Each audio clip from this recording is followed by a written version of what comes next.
Ouais, il est Potox, c'est Ontox, et bienvenue dans cette nouvelle vidéo consacrée à la critique de l'épisode 25 de The Detective Club. Et j'ai été relativement content de cet épisode, on a eu quand même pas mal de choses à se mettre sous la dent. Pour un épisode de fin de semaine en plus, c'était top. C'était pas forcément la grande folie, parce que le jeu, voilà, c'est pas le jeu que j'apprécie particulièrement. Mais en tout cas, voilà, il y a eu quand même matière à, donc ça c'était quand même plutôt cool.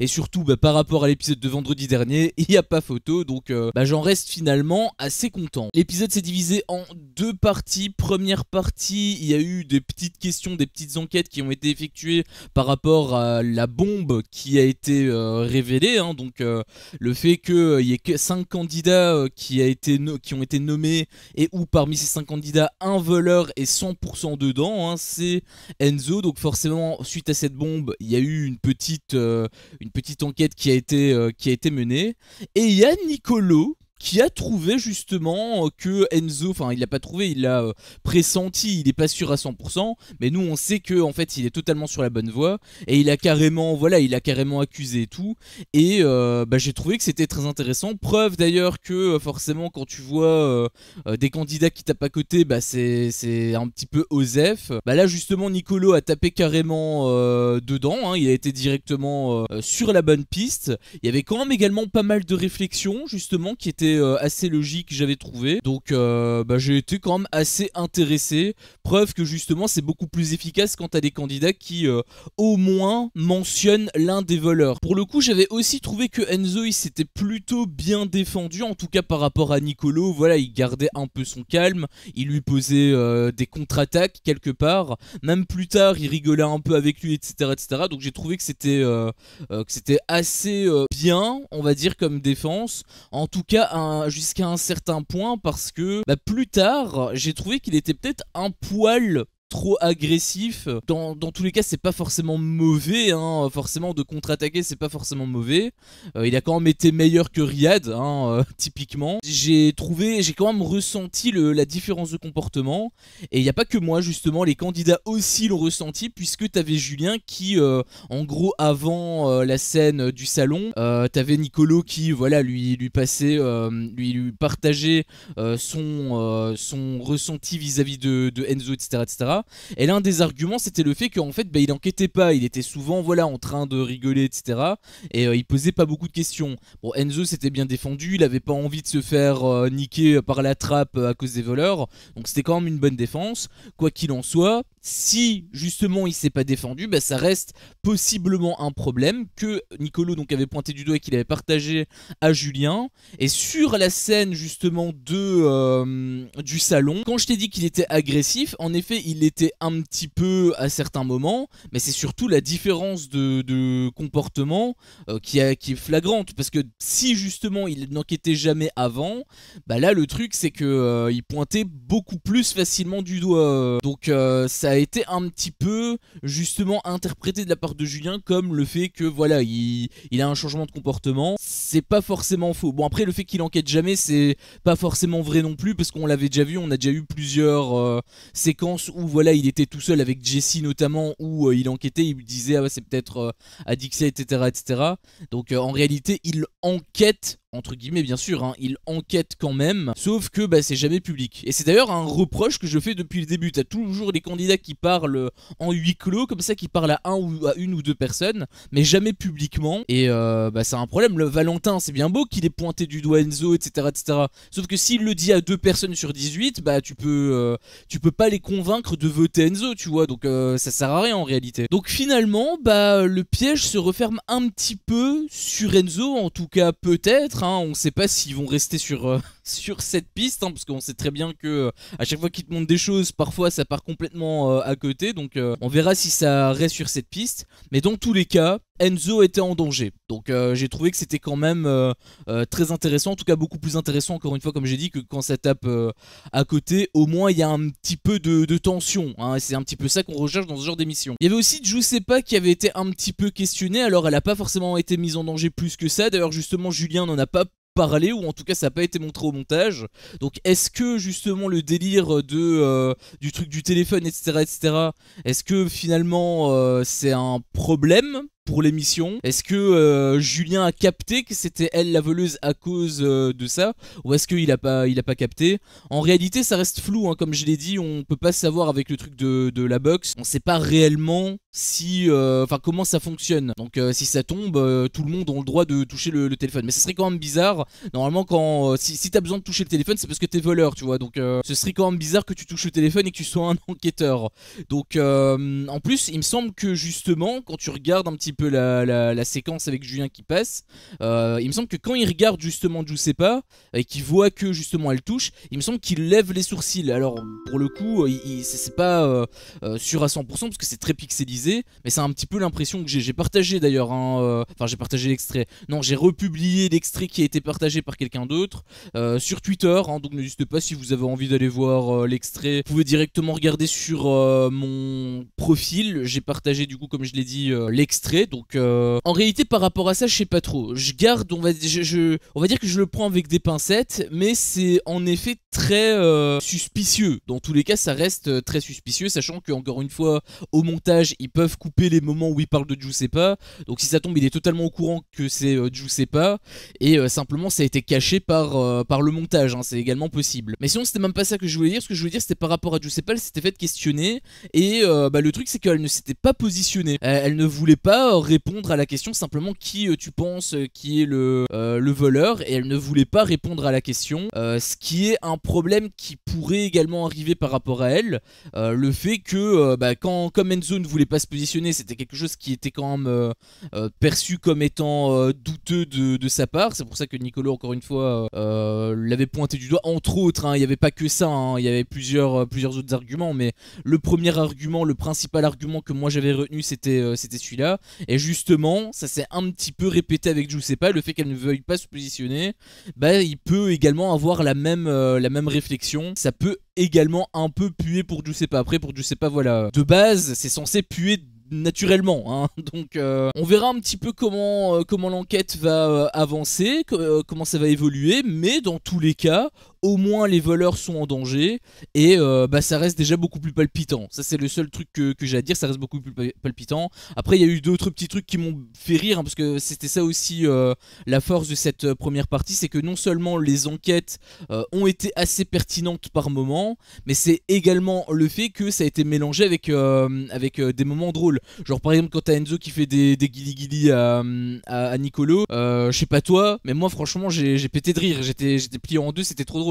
Et c'est pour ça d'ailleurs que je disais que Enzo il avait une très très bonne défense, parce que non seulement il arrivait quand même à retourner un petit peu la situation en le justement contre-attaquant comme je l'avais dit, mais il le faisait également d'une manière un petit peu drôle. C'est pas comme justement Riyad qui était ultra bizarre, ou Nasser. Là il s'était quand même beaucoup mieux débrouillé, donc j'étais quand même plutôt content également de la défense d'Enzo. Et il y avait aussi un truc qui m'avait fait mourir de rire, c'était le fait que justement Nicolo parlait un petit peu à Julien, etc. Et il disait c'est pas toi qui a éliminé, c'est pas toi le voleur, c'est pas toi qui a éliminé Manon quand même. Et justement ou alors c'était Jessie, je sais plus, mais il y avait justement cette question qui avait été posée à Julien, et Julien il avait dit non mais attends, t'es fou, tu veux qu'elle me coupe les couilles mon frère? Ça m'a fait beaucoup fait rire. On dirait limite qu'il avait peur de sa femme. Enfin c'est sa réaction, sa phrase, elle m'avait fait rire. Voilà, je te dis, elle m'avait plié en deux. Et finalement c'était une très bonne première partie, et en soi même la deuxième partie je l'ai appréciée, même si c'était pas le jeu que je voulais. Déjà c'était pas le jeu que je m'attendais à avoir le jeu du cinéma, enfin pas le truc du cinéma, mais là où il y a le truc des intrus où tout le monde doit jouer, etc. Moi je m'attendais à ce que ce soit ce jeu là, mais finalement ça n'a pas été ce jeu là, ça a été le jeu là où t'as deux personnes qui sont choisies pour tirer des cartes, ensuite bricoler un truc qui n'a ni queue ni tête, mais qui est quand même validé par SCH. D'ailleurs il y a eu une grosse incohérence dans leur scénario, et pourtant c'est passé crème, hein. Bah oui, la règle c'est qu'ils doivent juste avoir plus de 5 et ils ont eu 6, donc en soi ça passe, mais au tribunal je suis pas sûr que ça serait passé, hein, parce que quand tu dis que t'as un gosse avec quelqu'un qui a 14 ans et que tu le connais, et que tu connais le mec depuis 10 ans, il y a un souci, hein. Il y a un souci dans la timeline, donc je pense pas qu'au tribunal ça serait passé, mais bon, c'est pas la règle c'est pas d'être cohérent, la règle c'est juste de trouver, d'avoir la même version, donc forcément bah ça passe. C'est aussi pour ça que je trouve que c'est complètement con, hein, ce jeu là, c'est pour ça que je suis pas forcément fan, mais par contre ça a quand même été plus intéressant que les précédentes éditions, parce que les personnes qui ont été choisies c'était Adixia et Benoît, et bah ils étaient trop drôles, franchement, c'est ça aussi la force de Benoît, et c'est pour ça que justement ça ne fonctionnait pas je trouve avec le coup de la trappe à l'épisode d'hier, c'est que en fait il est drôle quand la situation l'exige, quand c'est un petit peu de l'improvisation, tu vois. Là le truc avec la trappe, bon c'était aussi une improvisation, sauf qu'il en faisait clairement des tonnes, alors que ici, bah justement c'était des petites fulgurances, mais ces petites fulgurances justement elles étaient drôles, c'était pas genre pendant 5 minutes on était resté, bon j'abuse en disant 5 minutes, mais je pense que en termes de durée la blague elle était longue, il est resté peut-être je sais pas moi 10 ou 15 secondes au tournage à effectuer sa petite mise en scène, alors que ici bah, c'est des petites punchlines à gauche et à droite, et c'est ça qui est drôle, c'est pas une mise en scène qu'il te fait qui est drôle même s'il est dans l'excès, c'est plutôt ces petites punchlines qui sont timées au bon moment, et où en plus t'as Adixia qui réagissait, qui est aussi rigolée, qui était réceptive, du coup bah, l'alchimie entre les deux faisait que ça me faisait rire, donc j'avais trouvé que c'était plutôt pas mal, c'était divertissant, c'était pas forcément prenant en termes de jeu, parce que bon voilà, comme je te l'ai dit, ça a ni queue ni tête, et en plus on peut pas forcément jouer avec eux, donc c'est pas le jeu que j'aime le plus, encore une fois, c'est même le jeu que j'aime le moins, mais ici, bah au moins, t'avais le petit côté divertissant de Adixia et Benoît, donc c'est quand même plutôt chouette. Il y avait aussi deux choses que je voulais dire concernant le jeu. Le premier truc, c'était que Julien avait aidé Adixia et Benoît quand ils étaient choisis avant de partir au jeu. Il les avait un petit peu mis au parfum, leur dire à quoi ils devraient s'attendre, et un petit peu leur donner des petits conseils pour justement être préparés au mieux. Et je trouve que justement c'est incroyablement intelligent, enfin en réalité ça aurait pas dû l'être, hein, mais c'est très bien justement de sa part de vouloir faire ça, et justement je me demande en même temps mais pourquoi est-ce que ça a pas été fait plus tôt en fait, parce que quand t'as un truc comme ça tout le monde veut l'indice sauf les voleurs bien sûr, mais si t'es un enquêteur tu veux l'indice, donc en tant qu'enquêteur, en tant que réel enquêteur, si toi tu as déjà fait un jeu qui est un petit peu en huis clos, que tout le monde n'a pas forcément vu, et que là t'as des nouvelles personnes qui vont être confrontées au jeu que toi-même tu as subi, bah il est naturel de directement les mettre au parfum, et j'ai pas compris pourquoi ça a été fait maintenant et pas avant. Ça aurait dû être fait également plus tôt en fait ce truc. Donc enfin, peut-être que ça va commencer un peu à évoluer, mais bah, c'est peut-être un peu tard quoi. Enfin, je veux dire, c'est le 4e jeu comme ça, c'est seulement maintenant qu'il l'aide. C'est pour ça que réellement, si j'étais un enquêteur dans le jeu, j'aurais probablement soupçonné Julien, parce que, et encore une fois ça aurait été complètement con parce qu'on sait qu'il est pas voleur, mais le fait qu'il ait pas réagi plus tôt, bah ça reste un petit peu bizarre, tu vois. Et le deuxième truc aussi que je voulais dire, bon finalement ils ont gagné, donc bien évidemment que ça n'a pas été ça n'aurait pas payé, mais le fait de choisir Benoît c'était quand même assez pertinent, j'avais trouvé, puisque étant donné qu'on sait comment il est très drôle, mais il est également très dissipé de base. D'ailleurs on l'a vu, c'était très compliqué je pense pour Adixia d'essayer de peaufiner le truc. D'ailleurs c'est pour ça qu'à mon avis qu'il y a eu plein de moments où ils ont pas pu se préparer, c'est parce qu'ils rigolaient. Bon, encore une fois, voilà, ça a payé, ils ont quand même eu le 6 sur 10, donc ils ont quand même gagné, mais le fait que justement c'était Benoît qui était avec elle, c'était un très bon choix de la part des voleurs. Forcément si tu prends des personnes comme ça qui sont très dissipées, qui sont très facilement déconcentrées, bah ça peut naturellement saboter le jeu, tu vois. Donc j'avais trouvé que c'était plutôt pertinent. Après encore une fois je sais pas pourquoi ils prennent pas toujours les mêmes candidats. Bon là en l'occurrence voilà c'est Benoît qui a été choisi, mais tu sais que Catel et Enzo Sanders n'ont pas réussi à trouver l'indice, donc s'ils n'ont pas trouvé l'indice, bah tout simplement choisis-les à chaque fois. Pourquoi est-ce que tu les choisis pas à chaque fois? T'as un avantage par rapport à ça, donc autant le saisir. Après encore une fois peut-être qu'il a une règle ou qu'il les interdise de choisir les mêmes candidats. Je pense honnêtement que c'est le cas, hein, puisque bah depuis le début il n'y a jamais personne qui a été choisi 2 fois. Mais bon, si ça a été le cas, dans tous les cas bah ça a jamais été révélé, donc ce serait quand même un petit peu dommage. Et donc l'indice c'était une image avec un O et un A qui se tenaient la main, et bon j'imagine que c'était par rapport à la fin de leur leur prénom, hein, Enzo, Giuseppa, donc c'est tout simplement en rapport avec la fin de leur prénom. Encore une fois, l'indice n'est pas forcément ultra évidente, en tout cas autant évidente que les premiers l'ont été, mais dans tous les cas, ça reste nettement supérieur à 2 Power 2. Hein. Là, dans tous les cas, il n'y a pas photo. Au moins, ils ne balancent pas des faux indices de merde qui ont 15 000 interprétations possibles. Hein. Il y a plusieurs manières d'interpréter l'image, bien évidemment, mais au moins, tu as quand même une véracité dans la réflexion que tu vas avoir. C'est pas comme, je reprends toujours cet exemple, hein, mais je suis désolé, l'indice du loup dans 2 Power 2, mais complètement con, hein, le truc. On te dit tout et son contraire. Comme je l'ai déjà dit plein de fois, complètement con. Là, en l'occurrence, les indices, depuis le début, ils sont quand même assez propres, donc j'en reste quand même plutôt content. Le seul regret que j'ai du coup par rapport à ça, c'est que comme je l'ai dit, le jeu c'est censé être le deuxième jeu en fait, hein, par rapport à la semaine, et j'ai un peu peur que le truc qu'on a eu, le coup de pouce que Jess et Vivian ont eu, enfin les enquêteurs hein, de manière générale, le gros coup de pouce même de la part de la prod, j'ai un petit peu peur que en fait ça remplace le jeu des intrus. Honnêtement, j'espère pas. J'espère quand même qu'on aura le jeu des intrus la semaine prochaine. Mais si on n'a pas le jeu des intrus la semaine prochaine, ça veut dire que ça remplace le jeu des intrus. Ce qui serait absolument dramatique. Là, je serais pas du tout content. Déjà, bon, j'avais déjà vu dans les commentaires que voilà, c'était très gratuit, etc. Et que c'était pas forcément ouf. Je partage un petit peu cet avis. C'est vrai que c'est un gros avantage qu'ils ont donné. Mais en même temps, bon, voilà, ça reste une émission. Donc, s'ils sont toujours à côté de la plaque, il faut un minimum titiller pour un petit peu recentrer le débat, donc je peux également comprendre que la prod ait envie de les faire revenir un petit peu dans le droit chemin. Par contre, là où je serais beaucoup moins content, c'est si jamais ça nique complètement un jeu. Là, en effet, je serais pas du tout content, sachant que on m'avait également fait part de ça dans les commentaires, et également je partage ce point de vue-là à 100%.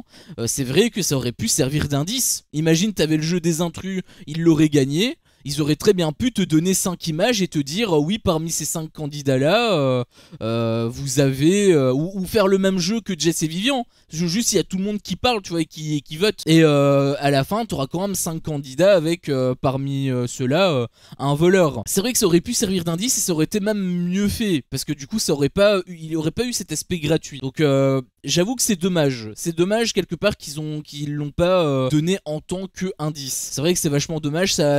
Ça te donne justement ce sentiment de cadeau donné de la prod. Alors que si ça avait été en tant qu'indice, ça aurait moins eu cet effet là, tu vois. Donc c'est vrai que c'est dommage. Après, moi, là où je pourrais être le plus, où je suis en tout cas le plus strict, c'est sur le jeu. Là, on n'a pas eu le jeu de l'intrus. J'espère qu'on aura la semaine prochaine, parce que si on l'a pas, je pense que tu vas m'entendre gueuler. Mais ça, bien évidemment, ce n'est que mon humble avis. Moi maintenant, ce qui m'intéresse, c'est le vôtre. Qu'avez-vous pensé justement de cet épisode? Est-ce que vous avez apprécié cette première partie d'enquête? Est-ce que vous avez trouvé que cette première partie d'enquête était quand même nettement meilleure que les enquêtes qu'on a habituellement? Parce que voilà, il ne tape pas à côté, tout simplement. Est-ce que vous avez apprécié également le deuxième jeu? Est-ce que vous avez le même avis avec le truc de l'indice là? Enfin, pas l'indice, justement, le gros avantage qui a été donné par SCH. Est-ce que vous auriez préféré aussi que ce soit sous forme d'indice? N'hésitez pas à me faire part de tout ça, que ce soit en likant la vidéo si jamais vous êtes d'accord avec moi, ou si vous n'êtes pas d'accord avec moi, en me disant tout ça dans l'espace commentaire. Si jamais mon contenu vous plaît, je vous invite également tout simplement à le partager, à vous abonner, et pourquoi pas à activer la cloche, comme ça vous ne louperez aucune de mes autres vidéos. Merci à vous tous pour votre visionnage, et je vous dis à la prochaine pour une prochaine vidéo. Ciao.